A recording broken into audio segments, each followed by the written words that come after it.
Well, my name is Nannette Harris, and I'm from the Bay Area.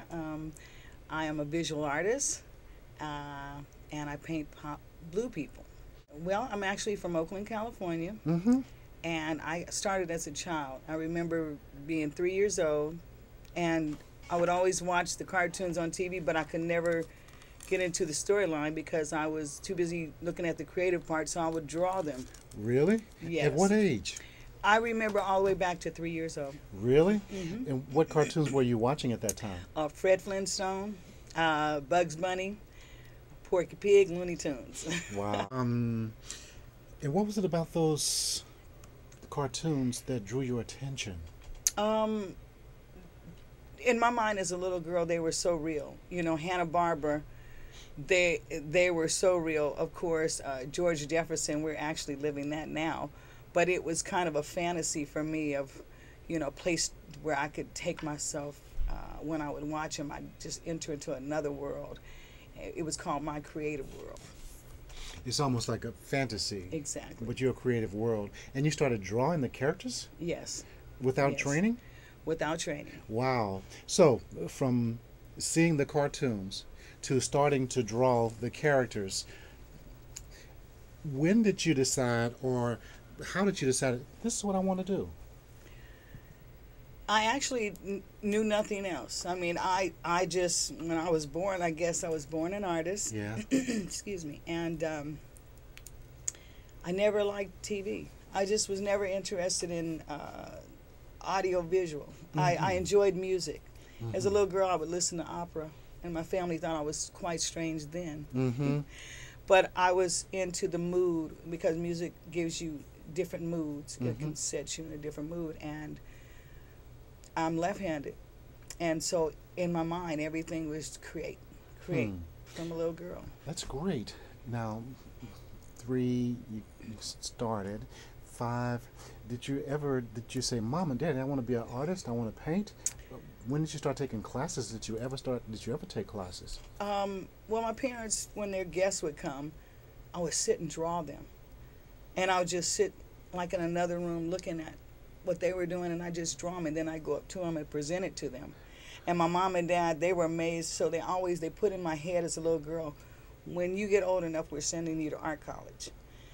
She's an artist. So my parents coached me on, inspired me, and it was just in my blood. Are they artists themselves? No. My mom, she's creative as far as she likes. She would rearrange the furniture every week. She wanted to decorate, and things like that. But actually, I'm the only left-handed in my family. And no one's ever been a painter. Wow, that's amazing. As you were growing up, did you have encouragement from your teachers, or who else encouraged you? Yes, I had a lot of encouragement from my teachers. They'd have little art contests, Christmas events, contests, and I would always enter. And then my instructors, my teachers, they would coach me on and always come get me to, enter the contest or either produce a project. They needed a real artist, so they'd always get me to I was one of those students that I always wanted to raise my hand. I always wanted to know more. So whenever I would take art classes, I was so serious about it. They always called me the teacher's helper because I wanted to make sure everyone had what they needed, and then I wanted to make sure the project was done right. And I can remember that back all the way to like 5th grade. Can you remember a painting or a project that you did at that point that you still remember, that you're proud of? Yes. I remember when I was first introduced to pen and ink, and I did a pen and ink drawing for my grandmother. I was in, I think, 10th grade, and it was real intricate. And a lot of lines, and it was Arab. And my uncle, my grandmother since passed on, but my uncle still has it. It's rolled up like a scroll. And it was just really a lot of detail, and I learned shading, and I loved it. It was a wonderful piece. It took a lot of time. Who inspired you as an artist as you were growing up? I was inspired by Leonardo da Vinci at an early age because he wasn't only an artist, he was a scientist as well. And I'm kind of like that. I want to get deep into what I'm doing. I don't like to just draw or paint anything. It has to have meaning. It has to come from within. Mm-hmm. And Leonardo da Vinci, because he's the one who, the first one who dissected a human being and really was big in the medical world, it made me so inspired. I mean, I was so interested in him. At what age? I can truly say maybe in 7th grade, maybe 13 years old. Wow. Just really inspired to know more and more about him. So I couldn't wait to get to college so I could study the Renaissance art. And so when you got to, well, let's not get to college yet. So what happened in high school with your art? What were you doing in high school? I would do a lot of the banners. I would paint banners. I would, my artwork was always on display. I'd paint animals. The principal would have me doing little invitations and, you know, anything that was affiliated with the arts for the school. So everyone kind of looked at me as the artist as a little girl. Were you still in Oakland? I'm still in Oakland. Mm-hmm. And did you go to high school and did you graduate from Oakland? Oh, yes, I did. I graduated. And you mentioned that your parent had said if you became an artist, they would help you go through school, through college. Yes. Did that happen? No, it didn't happen. My parents weren't able to send me to college, but they inspired me, so I sent myself. And I got scholarships and grants, and my parents just put inside of me that I needed to do this. And my parents, you know, they're a little ill, so they weren't able. I have other siblings, and we weren't financially able for me to go to college. Mm-hmm.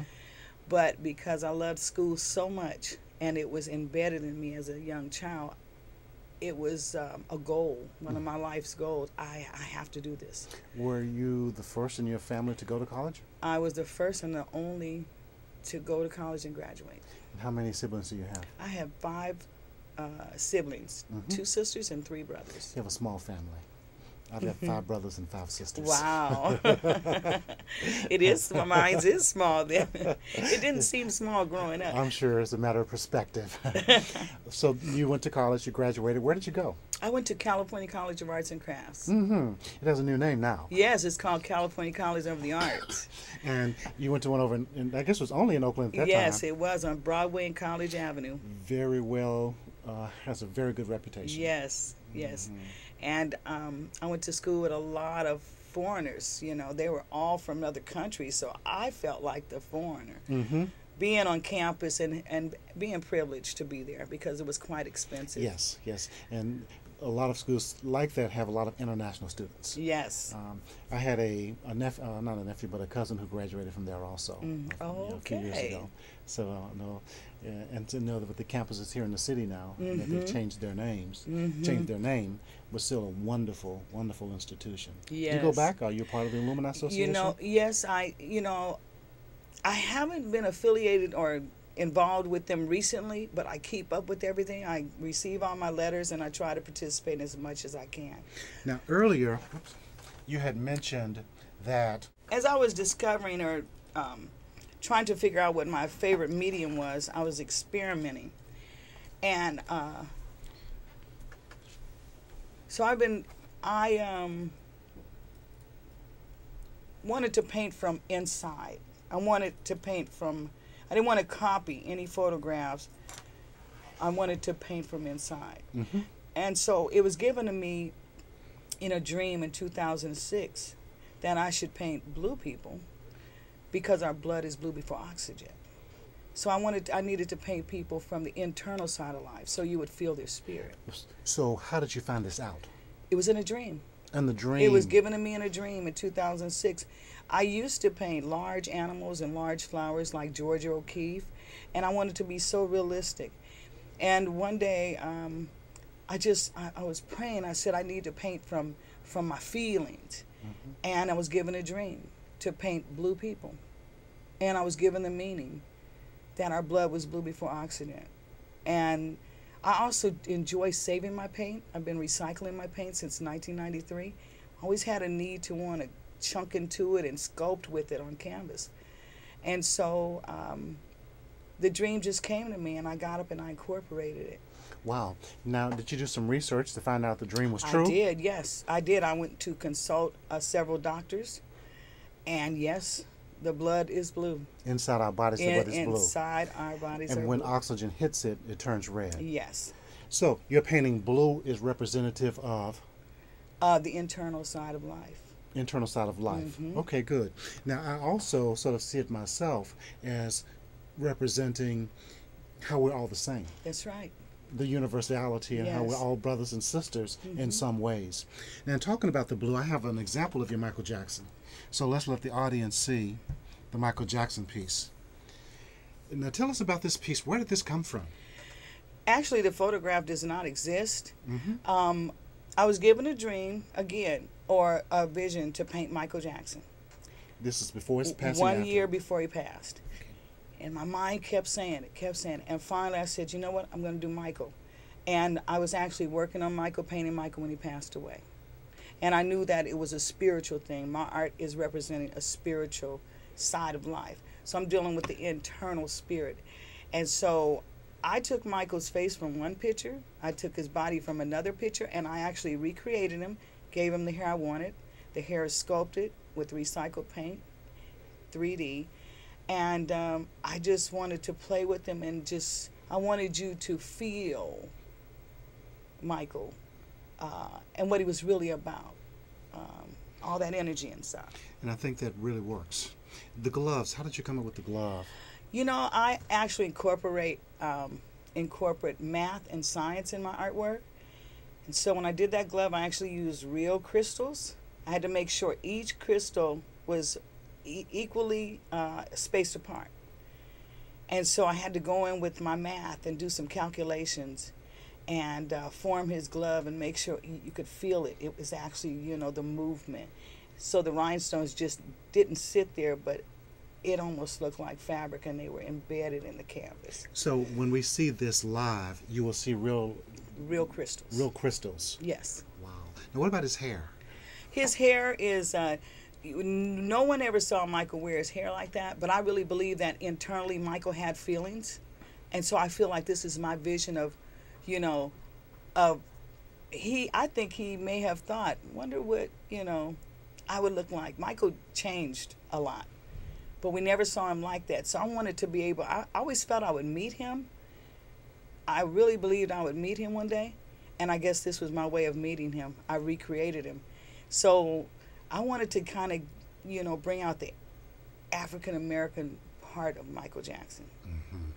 Speaking about the African-American part, you paint African-Americans. Yes. You paint Caucasians. Yes. You paint Hawaiians. Yes. You paint Latinos. Yes. Portraits, Mm-hmm. but they're all painted blue. Exactly. Now, you even have a blue Jesus. That's right. How did that come to you?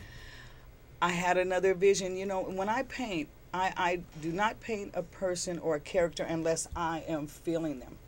It has to come to me spiritually.